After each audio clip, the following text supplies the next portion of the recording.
Welcome to the basic English grammar class. I am Baswarajappa, a lecturer in English. Well, today we are going to learn about have and have got. ಈ have ಮತ್ತೆ have got ಈ ವರ್ಡ್ಗಳ ಬಗ್ಗೆ ನಾವು ಇವತ್ತು ತಿಳ್ಕೊಳ್ಳೋಣ. have ಅಂದ್ರೆ ಹೊಂದಿದ್ದೇನೆ, ಪಡೆದಿದ್ದೇನೆ. For example, I have a car. I have a car ಅಂದ್ರೆ ನನ್ನ ಹತ್ರ ಒಂದು ಕಾರ್ ಇದೆ, ನನ್ನ ಹತ್ರ ಒಂದು ಕಾರ್ ಇದೆ. ಈ ಹ್ಯಾಸ್ ಎ ಡಾಗ್, ಈ ಹ್ಯಾಸ್ ಎ ಡಾಗ್, ಅವನ ಹತ್ರ ಒಂದು ನಾಯಿ ಇದೆ. ಶಿ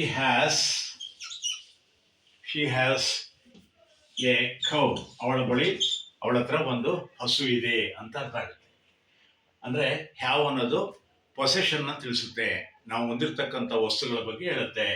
ಇದನ್ನ ಹ್ಯಾವ್ ಗಾಟ್ ಅಂದ್ರೂ ಕೂಡ ಹೇಳ್ಬೋದು. ಐ ಹ್ಯಾವ್ ಎ ಕಾರ್ ಅಂದ್ರೂ ಒಂದೇ, I have got A car ಅಂದ್ರೂ ಕೂಡ ಒಂದೇ.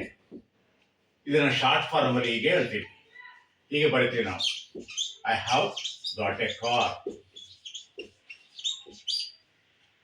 ಇದನ್ನ ಈ ಹ್ಯಾಸ್ ಎ ಡಾಗ್ ಅನ್ನೋದನ್ನ ಈ ಹ್ಯಾಸ್ ಗಾಟ್ ಎ ಡಾಗ್, ಇದನ್ನ ಶಾರ್ಟ್ ಫಾರ್ಮ್ ಅಲ್ಲಿ ಈ ಹ್ಯಾಸ್ ಗಾಟ್ ಎ ಡಾಗ್ ಅಂತ ಹೇಳ್ತೀವಿ.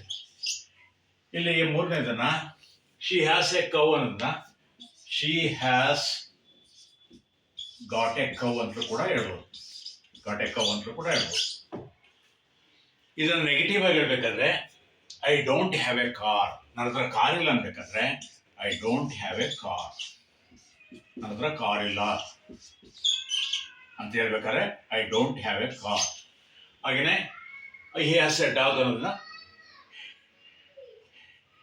he doesn't have a dog, he doesn't have a dog ಅಂತ ಆಗುತ್ತೆ. ಹಾಗೇನೆ she has a cow ಅನ್ನೋದನ್ನ she doesn't have a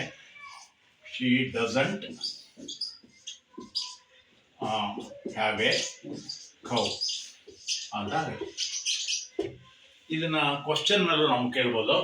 ಉದಾಹರಣೆಗೆ ಐ ಹ್ಯಾವ್ ಎ ಕಾರ್ ಅನ್ನ ಕ್ವಶನ್ ರೂಪದಲ್ಲಿ ಇಂಟ್ರಾಗೇಟಿವ್ ಸೆಂಟೆನ್ಸ್ ಹೇಳ್ಬೇಕಾದ್ರೆ do you have a car, do you have a car, ನಿನ್ನ ಹತ್ರ ಕಾರ್ ಇದೆ ಅಂತ ಕೇಳ್ಬೇಕಾದ್ರೆ do you have a car